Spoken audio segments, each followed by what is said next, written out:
Yang mana rasa diri dia baik, dia orang boleh scroll lah. Aku nak cerita something dekat korang yang nak dengar. Aku join satu program ni. Program tu ada jeda waktu antara, ada jeda waktu contoh dalam 15 minit kan. Tu dia orang ramai-ramai ajak, jom lah solat duha. Kita orang pun dia ramai-ramai solat duha kan. Dalam masuk tu, aku nak pergi solat kat sudut yang sejuk lah. Aku pun pergi lah kat kipas. Dalam jalanan aku dekat kipas tu, aku tengok ada seorang. Dia solat duha. Dalam hati, uish, hebatnya dia. Kenapa aku cakap hebat? Sebab dia kerana upaya. Dia tak macam kita. Dia tak macam kita ada tangan, ada kaki cukup. Dia ada kekurangan di dunia tapi kelebihan di akhirat dia. Uish. Kan?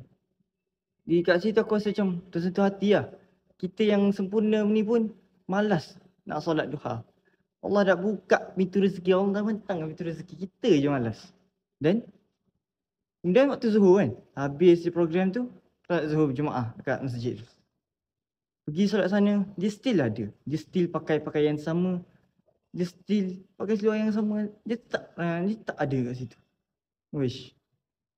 Kita orang solat dalam pukul 10. Zuhur pukul 12.56 macam tu. Lama dia duduk dalam tu. Lama dia boleh beribadah kepada Allah. Sedangkan kita manusia sibuk mengejar dunia. Sibuk mengejar benda yang memang tak guna orang kata. Kemudian selepas solat tu, aku pun solat sunat Maqdiyah kan.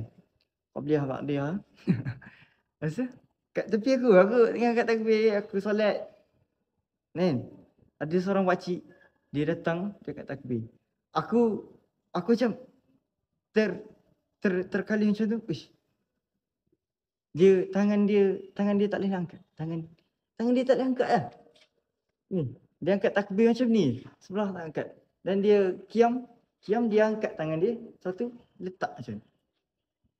Dan aku rasa tersentuh hati lah. Dan bila aku tanya ahli karyah kat situ, dia cakap pakcik tu selalu datang solat jemaah 5 waktu. Selalu datang ke rumah Allah. Sedangkan kita yang sempurna ni, kita tak nak datang. Kita tak nak dekatkan diri dengan Allah. Apa yang kita nak sebenarnya? Dengan apa yang Allah bagi, orang kata dekat dunia ni normal lah. Tapi ni tanggungjawab kita kena jaga. Allah bagi sempurna. Kita kena perjuangkannya ke jalan Islam.